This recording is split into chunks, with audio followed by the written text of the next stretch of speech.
Hey guys, welcome back to the channel. Today we're going to be talking about another recap video.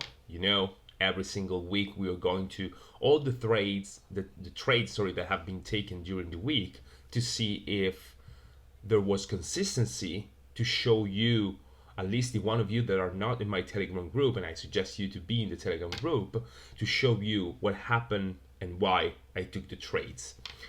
Today I just want to highlight what I say in the previous video where I show you how the break-even saved the bottom line of your equity cures. And this week has been one of those weeks where my break-even saved my equity cure for real. So stay with me and we're going to see everything what happened in this week. So first of all, not a lot of trades. Again, even if we are on the lowest time frames, there is no that bunch of trades that you maybe were expecting from a lower time frame system. This week I just took only two trades on the stock. It was HPQ and FCX, this one, and it was break even. And when I say that break-evens saved my equity curve, look at the last five trades, break-evens. It's basically if we do not consider the mistakes that were made here, basically we have a lot of break-evens saving equity curves. And stacking weeks after weeks, if you have a lot of break-evens and not a lot of losses and maybe some big wins, at the end of the day your equity curve will grow. Unfortunately, we are not able to experience that growth yet, but we are there, because the most important thing, as I repeat always, is to be consistent in the setup you take. Okay, so HPQ, let's see what's happened. Okay, as you can see, big trend, nice pause, and our entry as always.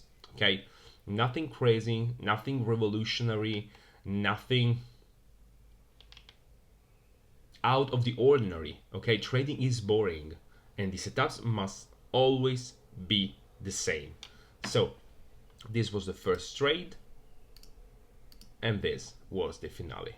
As you can see, I really expected when I took this trade that since the strength that it was showing there, it would have been one of those trades that run literally to the take profit without looking back. But unfortunately, after the big run, price slowly came back to the break even. So I really couldn't do anything else but wait and put my break even and hoping that break even wasn't it, but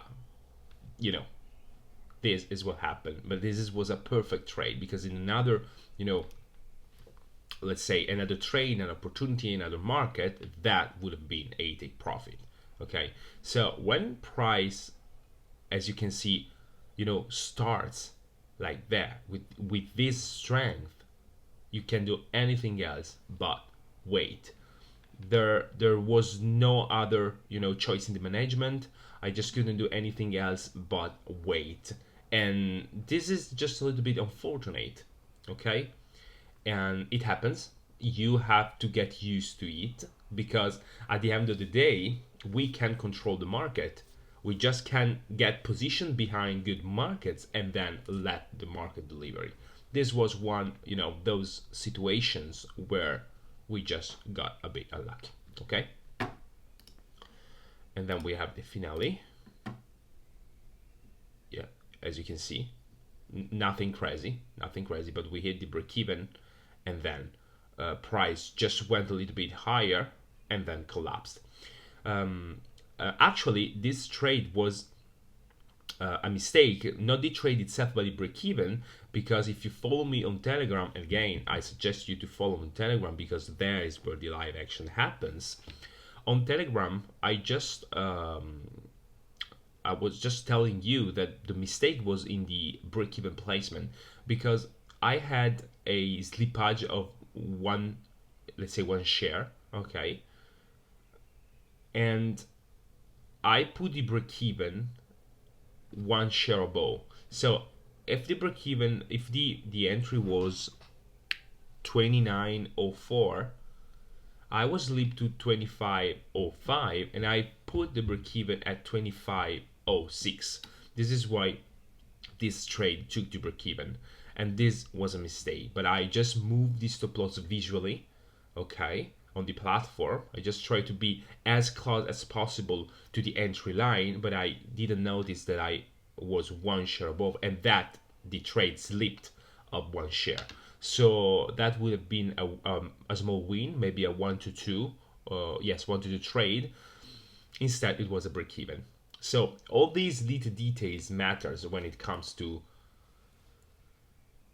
trading, because trading is made of little details. So when you mistakes something like that, obviously your equity curve, will not show the real effort that you are making in trading to trade the right way. So it's very important at the end of the day to be super precise, and that was my mistake.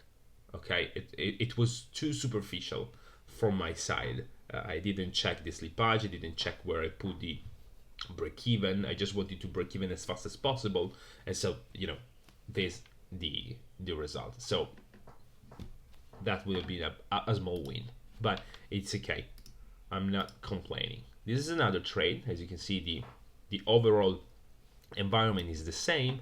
Then we have a good pullback, and then we have our entry as always. And this one, as you can see, so price was low. If you look at the previous one, when price, as you can see, when there is strength behind price and when price wants to deliver, there is no comeback. It's just a straight deliver. Okay, so when I see something like that and I see price that barely is able to move, I just close this trade to break even manually.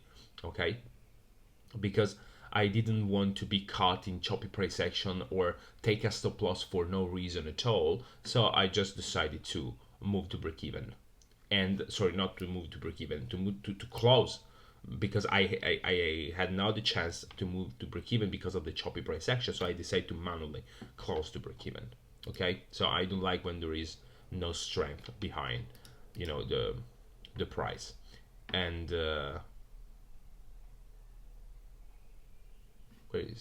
wait.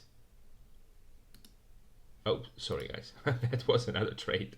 Okay, what it is? Okay. Okay, yeah, this is the trade. As you can see, it would have been a stop loss. So the choice of closing manually closing to break even was a wise choice in that specific scenario. Okay.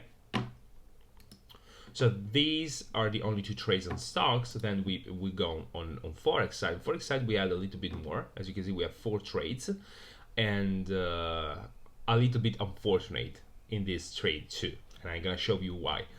Don't consider the last one, there was a mistake, and then I show you why. But look at the JPN trade. Okay, this was the first trade on JPN.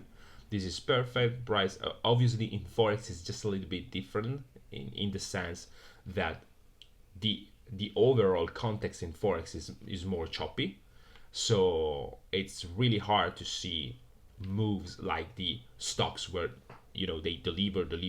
It's just a little bit different, so we have to get used to it. But this was a good context because we have a one trending market that went through a reaccumulation and then it's again delivering. So we have a big push in the validation time frame and a pause on the rising 10, and then we have our double MB entry. I got tap it in, and then this was a break even. Sorry, this was a loss. I could have break even the trade, but in forex, since it's more choppy, I just tend to leave more space for the price, to go up and down before actually moving to break even. And here actually I move to break even when there is a sort of break of structure. So I would have moved to break even if price was able to break that that high, but I never get the chance. So the price just synced and took my stop loss. So nothing to do on that one. Okay, sorry guys, nothing to do on that one. And okay, I'm gonna show you the other one because this is now on JPN. So this is the other trade. So the first trade was there. Okay, I entered there and got stop loss. Then I got another entry. I entered there. Okay, so same setup as always. And these, as you can see, price just went in the right direction, then took my break even, unfortunately. And why I'm saying unfortunately, because if you look at the delivery, of this trade was a really good one. But as you can see, we just got tapped out at break even, and then it happens. It happened, the delivery. So this is something that happens. It doesn't matter really, because another trade that we take, as I said, on the stock side, could be a win. So I really don't care about the delivery because my break-even rules are there to protect my bottom equity curve, the bottom line of my equity curve. But this was unlucky. This was unfortunate. And it happens, and it happened a lot of time in the last 2 weeks because our equity curve could be totally different right now if we were able to capitalize on some trades like this one. But this is what trading is all about. It's about patience. It's about consistently repeating your setup until the delivery happens. Okay, so yeah, this was unfortunate, but this is what we need to do in order to trade. So I'm happy with that. Then we have another trade on gold, and this trade was delivering on the downside, so the short side. And yeah, this was a little bit choppy. In fact, this was a mistake because if you can see the C time frame and the V time frames are a lot wiki. There are a lot of wicks, and I don't like to trade when I see a lot of wicks. Even the E time frame, it's not as clean as it should be. So this was a mistake, but I entered the trade. But fortunately, I was able, to manually close to break even after this first impulse. So in this specific scenario, I didn't wait for the break of structure that is my break-even rule on forex and commodities, but I decided to close manually to break even because of bread price action, because this was one of those trades that it's not a trade because the price section is very, very, very bad. So don't consider this one because this is a mistake. This is the trade. As you can see how it delivered, and that is the finale. Okay, so another good wise choice to move to close to break even manually. I tend to have wise choice when it comes to break even, but sometimes I just mistake in trading the actual setup, and this was another mistake. USD yen, because look at the context. This doesn't look like the context that we are get used to seeing the trades that I share with you. This is bad, really, really bad price action, because basically it is in a stage one price. It's wasn't able to exit, to break the accumulation, and so what really distracted me, if we can say like that, was this impulse. I thought that with this impulse and with the impulse breaking this virtual line where I thought the accumulation finished, I thought that there was strength behind the price, but this was not totally the case, and so I entered with my usual DMB entry, but at the end of the day, it was an instant loss because look at it. You see, this was not a trade. It was not something that I had to take. But yeah, we do mistakes, unfortunately, and yeah, this is the finale, as you can see. Boom. It's choppy. There is nothing we can do here. It's choppy. So this is why we don't want to get caught in choppy price action, because when we get caught in choppy price action, at the end of the day, we don't know where price will go, and so every single trade that we put in the market, it's more like a bet, and we don't want to bet in trading. We want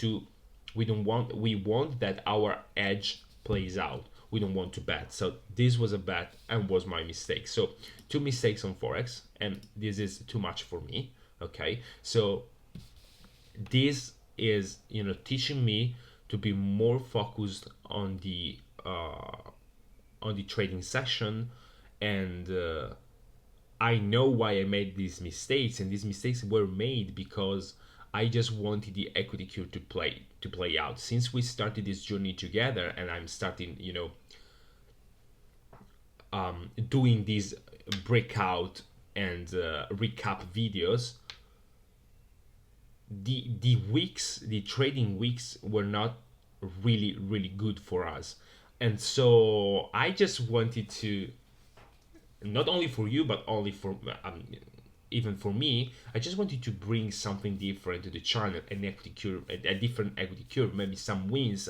And so when I saw just a tiny opportunity to take the trades and to take the equity curve to new highs, I just took it. But that was a mistake, because the overall context was not good, because the price action was not good, because it was weaky. There were different factors, okay, that should have prevented me to take the trade. But that was the mistake, and I not done it, and I will not repeat those mistakes for sure. And then we have another one, and this is another trading journal, another, let's say,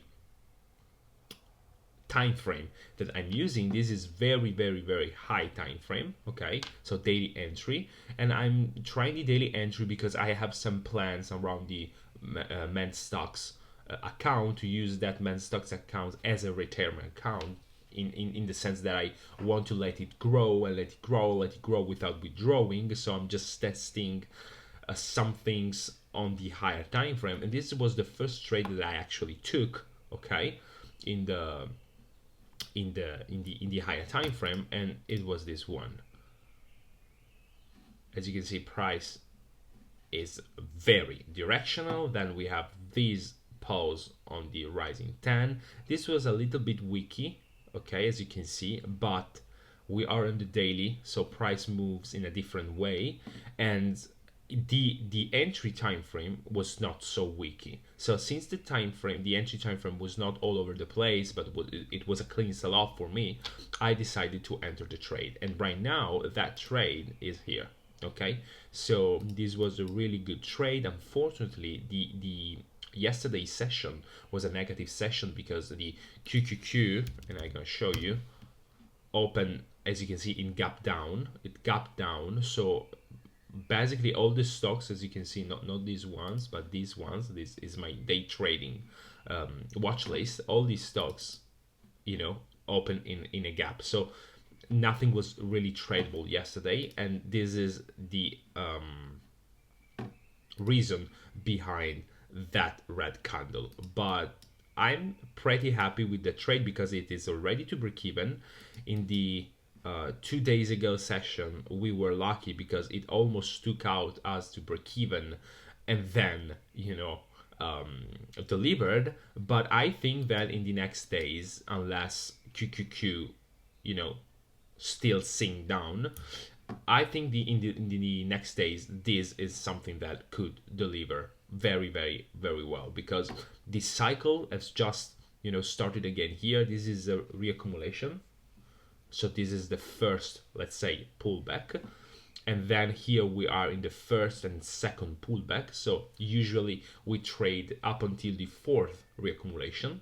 So the cycle is accumulation and 4 reaccumulations. So we have a lot of room, and plus another plus that in the context 2 time frame, where I just see that everything is aligned, as you can see, after a big rally and a big drop, we just exited from this accumulation with strength, because this is sign of strength, and it seems we just want, to continue going higher. And this is a 1 year chart, so every candle, it's 1 year.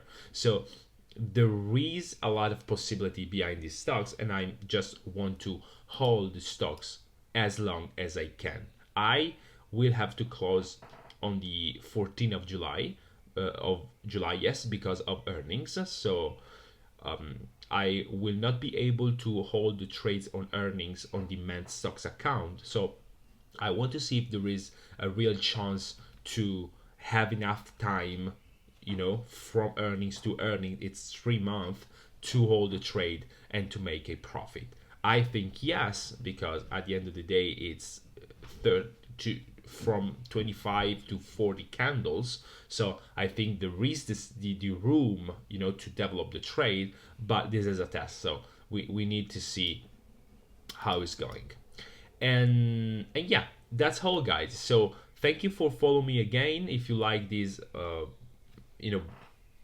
format, let me know in the comments, because I want to bring to the channel something that you like, something that is useful to you too. So this kind of recounts video, or a recap video, is something that I will do every single week, always, because you need to know what happens in my week. But if there is something that you like, something that you would like, me to bring to the channel, just let me know in the comment. Just be sure to subscribe, just not to miss a video, and be in the Telegram group, because there, as I said, always is where everything happens, is where my thought process, there is a real-time breakdown of my thought process every single day. Okay, so thank you again for watching, and we are going to see in another video. Thank you, guys.